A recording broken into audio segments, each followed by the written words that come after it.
Good morning and welcome to another trail showcase. This morning I'm in Shijonawate and we're gonna go on one of my favorite runs. Let's go!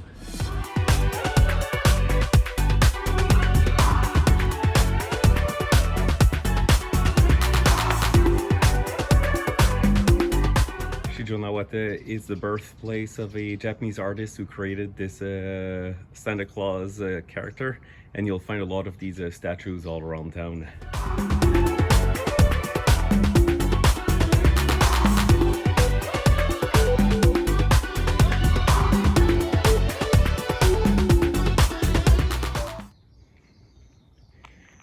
Welcome to Shijonawate Shrine. It is a pretty one, I must admit. A lot of big trees just at the bottom of the mountain, and oftentimes here in the morning you will see senior citizens doing their morning exercises here. Surprised that they're not here today. Maybe it's still a little early, and the trail starts at the end over there.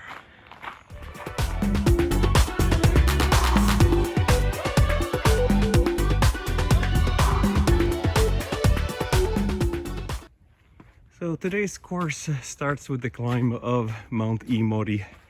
There are a few ways to go up, including this path here on the right that my friend Shinya showed me not so long ago, but I'm going to take my standard route that features some pretty nasty stairs later on. And this marks the start of the climb. Lots of stairs, pretty steep at times. It's a really good warm-up for the rest of the course.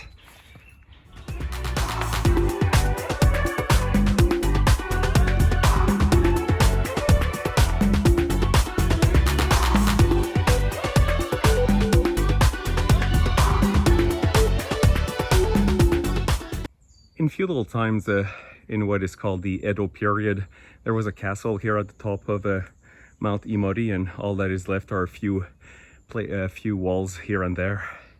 And we've made it to the top. The first climb is, I would say, probably the hardest, and especially the most technical. But yeah, there's going to be a few other climbs that are not so fun later on. But until then, we've got some really beautiful trails. Let's get to them.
I don't know who built all these little statues, but they're quite cute.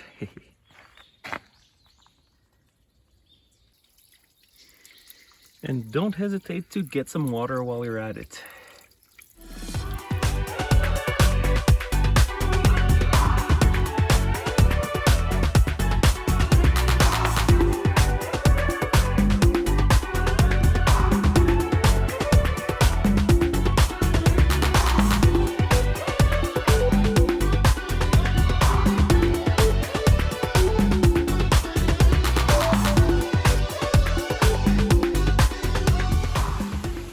I strongly recommend this little detour to come and visit this temple, which is also the site for the Gongen no Teki, or Gongen waterfall.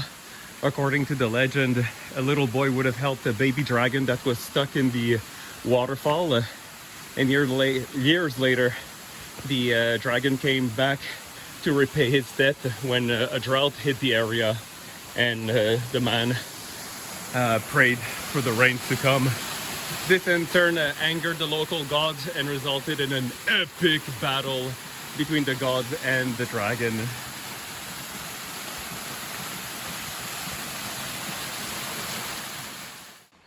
Here we could go both ways. I used to always go left here, but recently I started going right, well, straight, and for some reason I do like the trail a little bit better.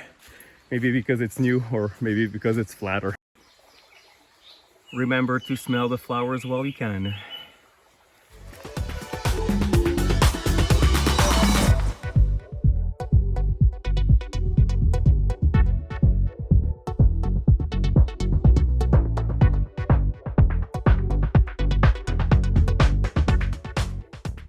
Here we joined the Ikoma mountain trail, which is part of the big Osaka nature trail loop that goes all around the prefecture. I had talked about it in the Myoken run video. And this is also where we joined the Get Fat course, the race that we hold in November. You would have come from that direction on the race, and then you would move on to go in this direction towards the Muro Pond.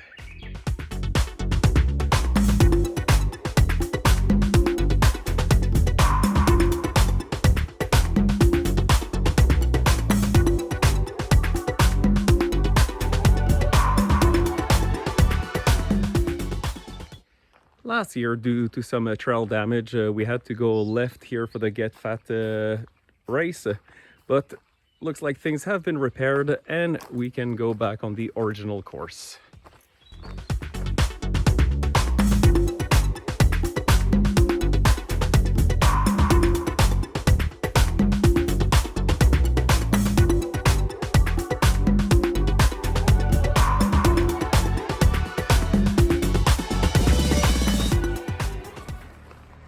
And after a section along a busy road, we get back to trail in one of my favorite sections.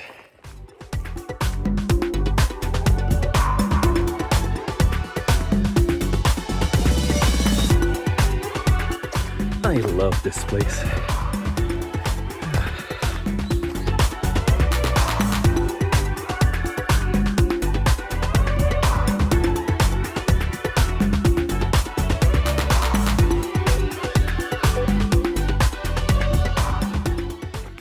And down we go, down we go.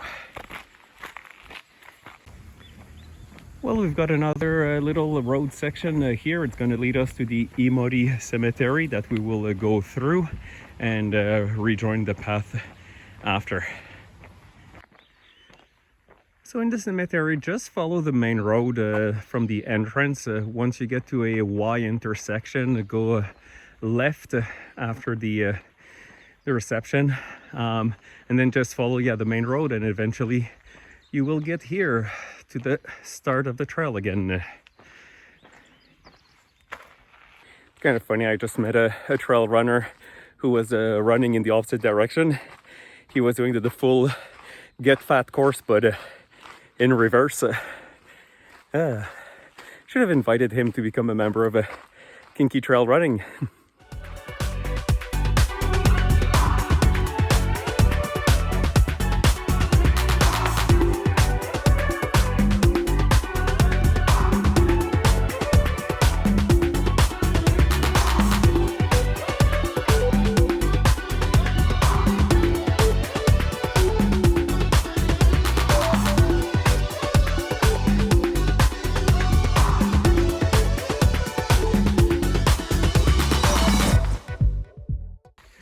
Okay, we get to the T junction. If we were to go left, we could get to the Hoshino Branko, or the Hoshino Suspension Bridge. You've still got a little bit to climb. Today I'm not going to go there, although I could do a little vert loop there to increase volume, but I'm not. I'm just going to go on down following the little canal here, little river. So we made it down the slope and we are at the road. Now we will go left today through a golf course. Now, if you were to go right on this road, about maybe 300 meters further down, there is the Iwafune Shrine, which is a pretty unique, and I keep repeating myself with unique, but a unique shrine in Japan. There's a big section where you go under rocks, kind of like a spelunking to access kind of like the inner shrine. It's really something. It's quite beautiful. And right before, right here, there is another part of the shrine. I believe there's a waterfall there for people wanting to do a meditation, or for us to cool down in the summer. This climb to the golf course is probably my least favorite part of the of the trail, but it was made a little bit more special when last year I met some people around here who were trying to catch a wild fruit. It's called an akebi. I believe in English it's called a chocolate vine. The outside looks like a kiwi fruit, and you pick them when they open, basically, and inside there's this white pulp that's full of little seeds. So basically you just take a bunch of that white pulp, put it in your mouth, suck it all up, and then spit out the black seeds. The taste reminded me a little bit of maybe coconuts and peach, as I had it during the second day of a big back-to-back run. It certainly felt nice having it. So these souvenirs make this climb a little less sufferable these days. When you get at the top at the clubhouse, follow the sign here for the hiking course that goes down into the back parking lot, and then it's right over there. And here, don't miss the left turn into the Kurondo Park. As you get to this rest area that has a little pavilion with a drink machine and some restrooms, there's different ways that you could go. If you were to go right, you would continue on the Osaka Loop Nature Trail, and you could continue also, of course, on the course of the Get Fat race. Then you could end up either at the Tsuda or Fujisaka station on the JR Gakentoshi line. This is a course that I like to take, especially around New Year's Day, because we'll pass by a temple. And yeah, around New Year's, with the New Year's celebrations, always offer some refreshments, including some of the sake that's been donated to the temple. So it's always a little bit of motivation to get there. But yeah, today we're gonna go on that trail just to show it to you. The way left here would have you go directly to Kisaichi Station, and we'll probably take it another day. But we're gonna go this way. So it's not very clear, but yeah, we want to follow the trail that goes to these viewpoints. So we get off the main route and we go down this way. Not long after, make sure you continue straight. You don't go left back to the main trail. And here we go right down this little path. And from here, it's gonna climb. Well, here we are at the viewpoint. We basically have a 360-degree view of the area. In that direction, we're looking towards Nara Prefecture. And in this direction, we're looking at Osaka Prefecture, with the Shijonawate, where we started down the valley over there. And then when we look in that direction, we're looking more towards Kyoto Prefecture. When you get to this big rock, it means that it is now time to go down. This trail is definitely a bit wilder, nicer too. I've been seeing lots of these in this area. I also saw a snake, different types of beetles. Bye. Here, just make sure that you go right. Aha, the first of these Jizo statues. There's a whole bunch of them as you make your way down the trail to the temple. So we've made it to the temple. From here, I think it's about 2 kilometers back to Kawachi-Iwafune JR station on the Gakentoshi line.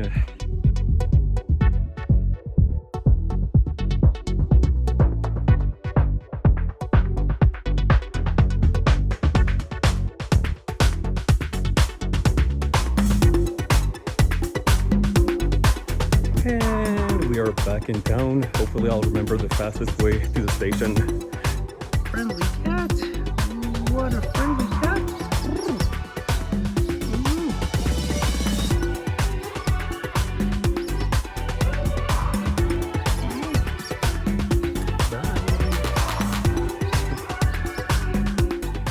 So back in town you have two options to return home. Either you go straight here to Kawachi-Mori Keihan station, or you take a right over there towards Kawachi-Iwafune JR station on the Gakentoshi line, which is what I'm gonna take today since I live on JR. So we've made it back to the station. According to my watch, today's run was just over 20 kilometers with 900 meters of vert.